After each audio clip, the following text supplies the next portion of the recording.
Where do we leave off? Okay.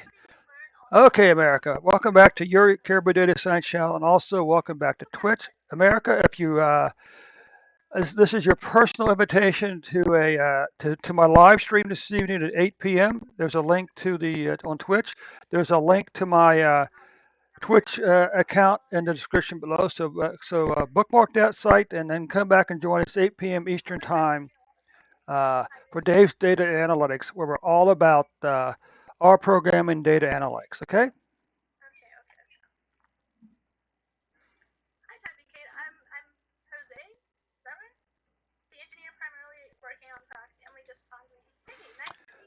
So let's take a look.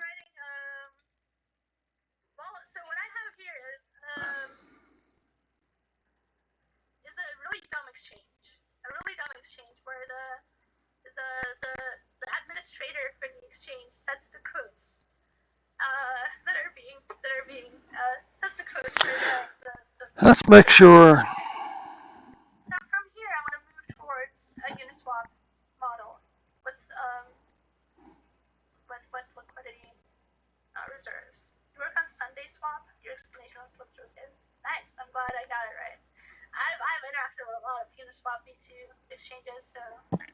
Okay. So since January of 2020, the U.S. is at uh, 46.7 million cases. Since the very end, last week of February 2020, the U.S. has had 759,000 deaths. The current average deaths per day is 71,107, which projects out for a 12-month period of 25.9 more deaths cases over the next 12 months. Uh, Currently, we're averaging 1,222 deaths per day, COVID-19 deaths, of course, and that projects out to another 446,000 deaths over the next 12 months. And I think I'll leave those numbers there. Okay, so anyway, you can see here, long declining pattern in the spring. And then something happened here. Okay. Now, of course, the news media said, oh, it's stalling. The decline is stalling. It's fall. It's fall. So, go see, well, why do cases have to go up in the fall? The fact that they went up last fall or this spring doesn't mean they have to go up back up this fall. Okay. So the question: what was the source of this increase in cases? How many people were vaccinated? If you're going to say it's Delta variant, do we know that for a fact? Are we actually testing for Delta variant at this point? See, it presents a dilemma, right? Because everybody keeps preaching vaccination, but the numbers aren't getting it. But the numbers aren't getting that much better, right? Because they're still rising back up. Although we could be positive and say, well, see, the reason that this is so low, these numbers here are so low, is because of COVID-19 reduced the number of cases. Okay, what about deaths?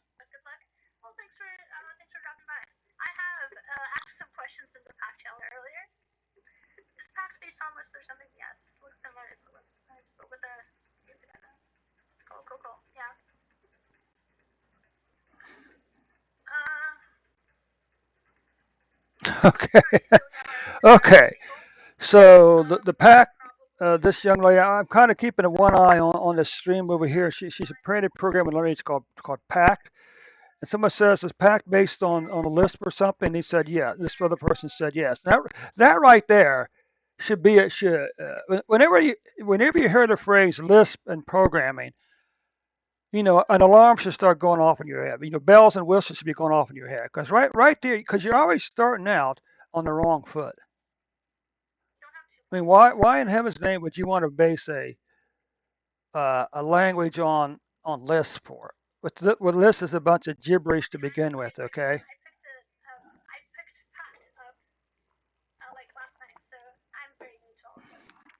Okay.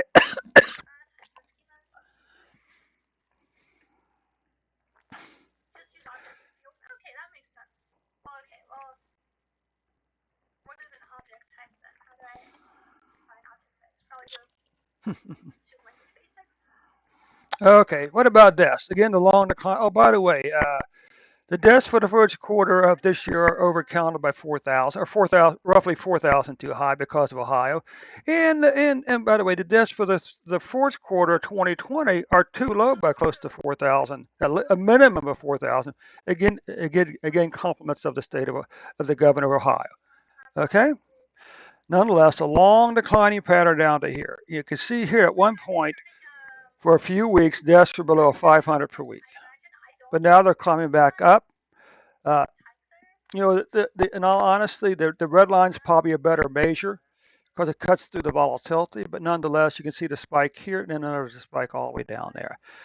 Now, these numbers, these things here are, here's the question: should I go from the broadest numbers to the narrowest numbers, from the narrowest numbers to the broadest numbers? Should I do, you know, yearly, quarterly, monthly, weekly, daily, or should I go monthly or daily, weekly, uh, monthly, quarterly, and yearly? That's the question.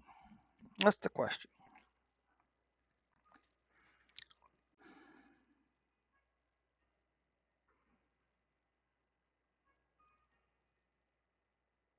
Hmm.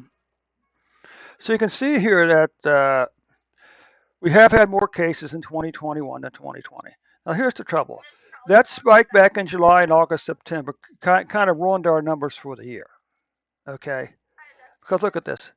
If this spike hadn't happened, look how much lower. Of course, we could ask the question. We all knew exactly how many numbers were here. Okay, we knew exactly every quarter did. Okay, what about deaths? And deaths have already passed 2020, but we notice a long declining pattern in deaths during the spring and summer. So again, long declining pattern. Hopefully this is it for the year. Hopefully we're not going to see another spike like either this or higher going forward. Okay. It certainly would help Biden's vaccination program if cases remain low. Uh, but of course, if the vaccine doesn't keep you from getting COVID-19, then what's going to keep the cases down? Okay, deaths. Okay, quarterly numbers. Since I mentioned quarterly numbers. Okay, the third quarter, the COVID-19 cases for the third quarter 2021 are the third highest quarter so far. And in terms of COVID-19 deaths, the third quarter of 2021 is the third highest quarter so far. So now, let's just skip past these here.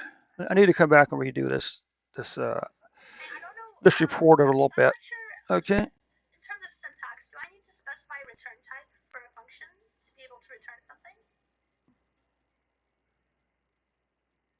No, no. So you can see here weekly cases, long declining pattern down the cases to July. Then we had this spike back up. The good news, it didn't pass this spike here, and now it's beginning to climb back down again. Okay. For cases. What about deaths? Long declining pattern for deaths. This is 5,000 deaths in here. So for this whole period here, there were less than 5,000 deaths per week before climbing back up here again and then falling back off. What about monthly cases for the U.S.? Well, you can see we had a fairly good first half of the year also. The numbers fell down a little bit. Then we had a 1, 2, 3 month in a row decline. Then last month the deaths were down, and there's a good chance that the November deaths will go finish below the October deaths also, or cases also. Now we had a very good spring and early in summer in terms of COVID-19 deaths. Look at this: 1, 2, 3, 4, 5, 6 months in a row we've had a decline in COVID-19 deaths. Then the last 2 months we saw an increase, followed by last month a decrease. Okay. Now here's an interesting question: for every 100,000 people in the U.S., how many people have COVID-19? Well, the answer is about 25. Okay. For every 100,000 people in the U.S., how many people are currently dying from COVID-19? Well, the answer is one half, less than one half of a person. This is one fourth. So let's just be kind. Let's just be kind and say, currently, let's just round it up to one half. So currently, for every 100,000 people in America, one half of a person is dying from COVID-19. Okay. Against my better judgment, let's take a quick look here at the at the numbers here. Okay. And so you can see here, America has never really had a flattened curve. Okay, because this is not as steep, but it's still continuing upwards. It's not going like this. So this is still increasing upwards, and up here, the increase increases a little bit more for cases. Deaths, this was flatter, but it's not a flat. And over here, you can see once again that the number of deaths has increased over here. Okay. So anyway, America, that concludes your report for today.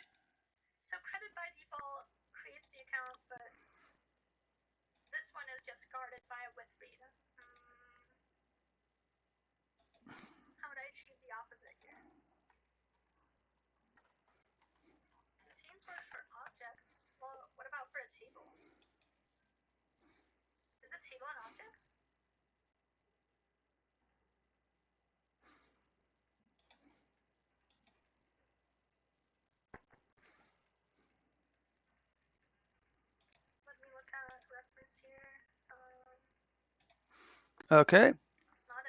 So that concludes the report for the U.S. for today. I'll be back in a couple minutes and we'll read another chapter of Ernest Hemingway's book, The Movable Feast.